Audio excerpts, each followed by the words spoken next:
నమస్తే, నా పేరు Shivaji. Welcome to our channel. ఈ వైఎస్ఆర్సీపీ నాయకుల్ని ఏమనాలో నాకైతే అర్థం కావడం లేదు. కానీ మద్యం కుంభకోణంలోనూ ఉన్నారు, ఇసుక దందాల్లోనూ ఉన్నారు, భూ కబ్జాల్లోనూ ఉన్నారు, సెటిల్మెంట్లలోనూ ఉన్నారు, రౌడీయిజంలోనూ ఉన్నారు, గూండాయిజంలోనూ ఉన్నారు, రెడ్ శాండిల్ స్మగ్లింగ్లోనూ ఉన్నారు, గంజాయి స్మగ్లింగ్లో ఉన్నారు. ఒక్కటి కాదు, రెండు కాదు, చెప్పుకుంటా పోతే ఈ ప్రపంచంలో ఎన్ని క్రైములు ఉంటే అన్ని క్రైముల్లో ఇన్వాల్వ్ అయినటువంటి ప్రాంతీయ పార్టీ ఏదైనా ఉందంటే అది మన వైఎస్ఆర్సీపీ పార్టీ అనే చెప్పవచ్చు. ఇప్పుడు కొత్తగా వ్యభిచారం కూడా చేస్తూ ఒక వైఎస్ఆర్సీపీ నాయకుడైతే దొరకడం జరిగింది. రెడ్ హ్యాండెడ్ గా పట్టుకున్నారు. ఆ వైఎస్ఆర్సీపీ పార్టీకి సంబంధించినటువంటి నాయకుడి లాడ్జ్లో ఉత్తరప్రదేశ్, ఉత్తరాఖండ్, పశ్చిమ బెంగాల్, కర్ణాటకల నుంచి యువతలకు డబ్బు ఆశ చూపించి తీసుకొని వచ్చి వాళ్ళ దగ్గర వ్యభిచారం చేయిస్తున్నారు.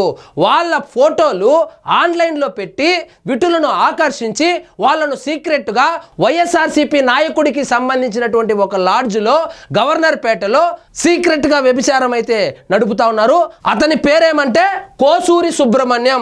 ఈ కోసూరి సుబ్రహ్మణ్యం ఎవరు అనుకున్నారు? మన మాజీ దేవాదాయ శాఖ మంత్రి ఉన్నారు కదా, మాజీ దేవాదాయ శాఖ మంత్రి వెల్లంపల్లి శ్రీనివాస్ కి అత్యంత సన్నిహితుడు. ఇక్కడ చూడండి, వెల్లంపల్లి శ్రీనివాసు మన సుబ్రహ్మణ్యము మన జగన్మోహన్ రెడ్డి గారు. సో ఈ సుబ్రహ్మణ్యంకు సంబంధించినటువంటి లాడ్జ్ లో అయితే వ్యభిచారం జరిగింది. ఆ వ్యభిచారానికి సంబంధించి పోలీసులకు సమాచారం వస్తే రెడ్ హ్యాండెడ్ గా పట్టుకున్నారు. ఇక్కడ చూడండి, వైకాపా నాయకుడి లాడ్జ్ లో వ్యభిచారము, ఇతర రాష్ట్రాల యువతులతో భాగోతము. ఇంతకన్నా దిగజారరు అనుకున్నటువంటి ప్రతిసారి మీరు తప్పు సార్, మేము అంతకన్నా ఎక్కువ దిగజారుతామని చెప్పి దిగజారుతున్నటువంటి నాయకులు ఎవరైతే ఉన్నారో అది మన వైఎస్ఆర్సీపీ నాయకులే. విజయవాడ గవర్నర్ పేట అట్టారత్తయ్య వీధిలోని వైకాపా నాయకుడు కోసూరి సుబ్రహ్మణ్యం అలియాస్ మనీకి చెందినటువంటి భవనంలో గుట్టు చప్పుడు కాకుండా జరుగుతున్న వ్యభిచారాన్ని పోలీసులు సోమవారం అర్ధరాత్రి దాడి చేసి రట్టు చేశారు. విజయవాడ గవర్నర్ పేట అడ్డాగా ఈ సుబ్రహ్మణ్యానికి సంబంధించినటువంటి ఒక భవనం అంటే లాడ్జ్లో ఈ వ్యభిచారం అయితే జరుగుతూ ఉంది. ఆ వ్యవహారం మీద పోలీసులకు సమాచారం అందితే వాళ్ళు దాడి అయితే చేశారు. ఇతర రాష్ట్రాల నుంచి యువతులను తీసుకొచ్చి వ్యభిచారం చేస్తున్నట్టు స్పష్టమైన సమాచారం రావడంతో గవర్నర్ పేట సిఐ అడపా నాగమురళి తన సిబ్బందితో మెరుపు దాడులు చేశారు. నిర్వాహకుడు అండ్రాజు బాలకృష్ణతో పాటు చిన్నం రంగా సాయినాథ్ తేజ, బుక్య పూర్ణచంద్రరావు, అంగలూరి వంశీకృష్ణతో పాటు భవన యజమాని మన వైఎస్ఆర్సీపీ నాయకుడు, అదేవిధంగా మన వెల్లంపల్లి శ్రీనివాస్ కి ప్రధాన అనుచరుడైనటువంటి కోసూరి సుబ్రహ్మణ్యంపై పోలీసులు కేసులు నమోదు చేశారు. వాళ్ళు ఏ విధంగా వ్యభిచారం చేపించే వాళ్ళు చూడండి. ఆన్లైన్లో విటులను ఆకర్షించి ఉత్తరప్రదేశ్, ఉత్తరాఖండ్, పశ్చిమ బెంగాల్, కర్ణాటకల నుంచి యువతులను తీసుకొచ్చేవారు. వారికి డబ్బు ఆశ చూపి వ్యభిచార కూపంలోకి దించేవారని పోలీసులు చెబుతున్నారు. యువతుల ఫోటోలను ఆన్లైన్లో ఉంచి విటులను ఆకర్షించే వాళ్ళు.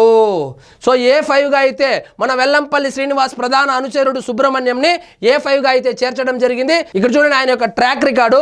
ఎన్నికల సమయంలో వైకాపాలో చేరి దుర్గా అగ్రహానికి చెందిన కోసూరి సుబ్రహ్మణ్యం 2024 ఎన్నికల సమయంలో వైకాపాలో చేరారు. తెలుగుదేశం పార్టీలో ఉన్నప్పుడు అతనిపై అనేక ఆరోపణలు రావడంతో వడ్డీ వ్యాపారం పేరుతో పలువురులను వేధిస్తుండటంతో పార్టీ పక్కన పెట్టింది.